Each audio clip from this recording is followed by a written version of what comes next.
পরীক্ষার্থীরা এখানে উপস্থিত হয়েছি। ইতিপূর্বেও আমরা পিএসসিতে উপস্থিত হয়েছিলাম।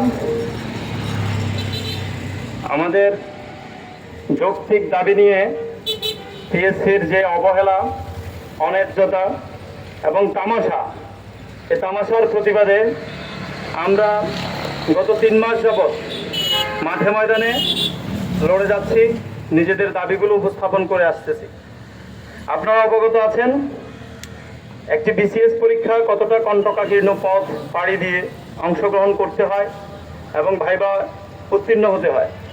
সেই বিসিএসে যখন আমরা দেখি আমরা পাশ করার পরেও এবং পদ খালি থাকা সত্ত্বেও এদেশের মেধাবী তরুণরা বেকার হয়ে রাস্তায় রাস্তায় ঘুরে, অথচ পিএসসির কাছে পদ খালি থাকে। এমত অবস্থায় আমরা অপারগ হয়ে, অসহায় হয়ে আমরা রাস্তায় নেমে এসেছি। আমাদের সাথে আজকে এখানে উপস্থিত আছেন দেশের বিভিন্ন প্রান্ত থেকে ছুটে আসা বিসিএস পরীক্ষার্থীরা, যারা দিনকে রাত করে, রাতকে দিন করে অবর্ণনীয় পরিশ্রমের মাধ্যমে নিজেদের মেধার পরিচয় দিয়েছিল। সেই মেধাবী তরুণরা আজকে এখানে উপস্থিত হয়েছেন নিজেদের ন্যায্য দাবি নিয়ে। তো আমরা এখন তাদের বক্তব্য শুনব, তাদের দুঃখের কথাগুলো শুনব এবং একই সাথে পিএসসিকে বাংলাদেশ সরকারি কর্ম কমিশনের সম্মানিত চেয়ারম্যান স্যার এবং সদস্যবৃন্দকে বিনীত অনুরোধ জানাবো, আপনারা বিসিএস পরীক্ষার্থীদের সাথে এমন অন্যায্য আচরণ করতে পারেন না। বিশেষ করে 45তম বিসিএস এবং অন্যান্য যে সকল বিসিএসে বারংবার রিপিট করার সুপারিশ করা হচ্ছে, যেখানে বাংলাদেশে এখন কর্মসংস্থানের ব্যাপক ঘাটতি। বর্তমান সরকার কর্মসংস্থান সৃষ্টির কথা বলে ক্ষমতায় এসেছে। বর্তমান সরকারের নির্বাচনী ইশতেহারে কর্মসংস্থান সৃষ্টির ব্যাপারে আশ্বাস দেওয়া হয়েছে, অথচ আমরা কি দেখছি? আমরা দেখছি পদ খালি থাকা সত্ত্বেও বিসিএস পরীক্ষার্থীরা বেকার হয়ে রাস্তায় ঘুরছে। এটি রাষ্ট্রের জন্য লজ্জার, এটি জাতির জন্য লজ্জার, এটি মেধার জন্য লজ্জার, এটি 24-এর গণঅভ্যুত্থানের জন্য লজ্জার। আমরা অনুরোধ করব বর্তমান পিএসসিকে, আপনারা এমন অমানবিক স্বৈরাচারী সিদ্ধান্ত নিতে পারেন না। আপনারা আপনাদের সিদ্ধান্ত থেকে সরে আসুন। কোন বিসিএসই একটিও রিপিট করার গ্রহণযোগ্য হতে পারে না। একটি পদ, একটি মেধাবী শিক্ষার্থীর স্বপ্ন, সেই স্বপ্নকে আপনারা তামাশায় রূপান্তর করতে পারেন না। আমি আহ্বান জানাবো, প্রত্যেকটি বিসিএসে রিপিট সংশোধন করা হোক। প্রত্যেকটি বিসিএসে রিপিট সংশোধন করে সম্পূরক ফলাফল প্রদান করা হোক। আমি আহ্বান জানাবো, 45তম বিসিএস পরীক্ষার্থীদের সাথে যে অন্যায্যতা করা হয়েছে, সে অন্যায্যতা যাতে অন্য কোনো বিসিএস এর সাথে আর করা না হয় এবং অনতিবিলম্বে 45তম বিসিএস রিপিট সংশোধন করে সম্পূরক ফলাফল প্রকাশ করতেই হবে। কোনো ছাড় দেয়া হবে না। আমরা শান্তিপূর্ণ সমাবেশ করছি, শান্তিপূর্ণ মানববন্ধন করছি। আমরা কোনো অশান্তি চাই না, অরাজকতা চাই না, আমরা চাই শান্তি। মেধাবীরা রাষ্ট্রের সেবা দেওয়ার জন্য প্রস্তুত, কিন্তু আপনারা তামাশা করে পথ ফাঁকা রাখার ফন্দি করবেন না।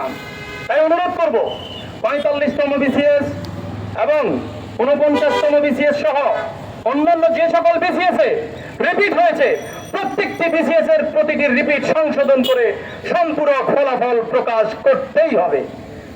এবং একই সাথে 45তম বিসিএস এর যে পদগুলো ছিল নন ক্যাডারে প্রত্যাহার করা হয়েছে, সে প্রত্যাহারকৃত পদগুলো ফিরিয়ে দিতে হবে আমাদেরকে। এটি আমাদের ন্যায্যতা।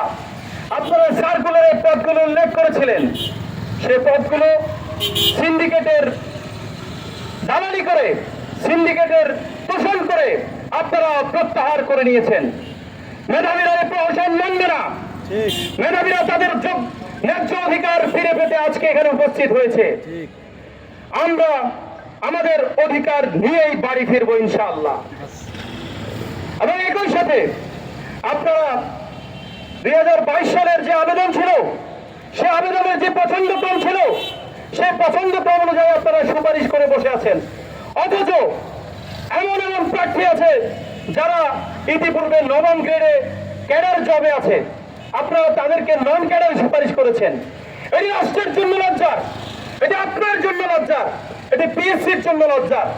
বাংলাদেশ পাবলিক সার্ভিস কমিশন তাদের এই অনিচ্ছতা বিশৃঙ্খলা করতে পারে না। আমরা অনতিবিলম্বে বর্তমান পিএসসিকে, বর্তমান সরকারকে এবং জনপ্রশাসনের নীতি নির্ধারকদেরকে অনুরোধ করব, আপনারা অতি শীঘ্রই যে বিশৃঙ্খলা হয়েছে, যে অনিচ্ছতা হয়েছে, তারা ওনার নামে যে জুলুম করা হয়েছে বিসিএস পরীক্ষার্থীদের সাথে, সে জুলুম আপনারা অবসান করবেন অতি শীঘ্রই।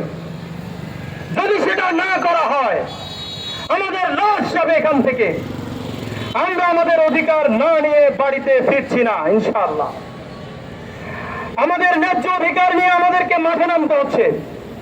অথচ আমরা দেখেছিলাম 2018 সালে কোটা সংস্কার আন্দোলন হয়েছিল, 2024-এ একটি গণ অভ্যুত্থান সংগঠিত হয়, কিন্তু তারপরও চাকরি প্রার্থীদের যে অনিচ্ছতা, চাকরি প্রার্থীদের সাথে যে অন্যায়, তার বিলোপ এখনো হয় নাই। 18 কোটা সংস্কার আন্দোলন হয়েছিল, সে আন্দোলনে এই চাকরি মূল ভূমিকা ছিল, এমএলএরাই মাঠে ছিল।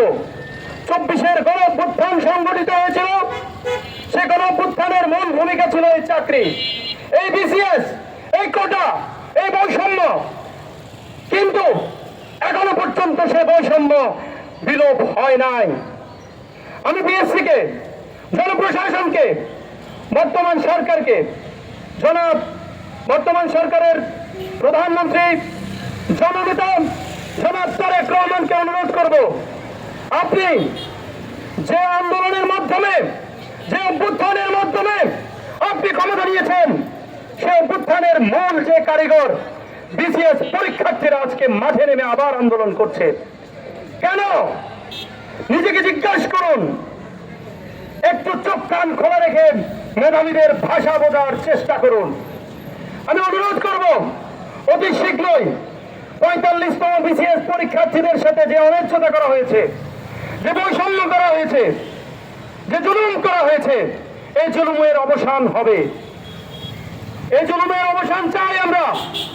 আমাদের কোনো দাবি অন্যায্য নয়, আমাদের প্রতিটি দাবি যৌক্তিক এবং ন্যায্য। এই ন্যায্য দাবিতে আজকে আমাদেরকে দিনের পর দিন মাঠে আন্দোলন করতে হচ্ছে। এটি রাষ্ট্রের জন্য লজ্জাকর, এটি বর্তমান সরকারের জন্য লজ্জার।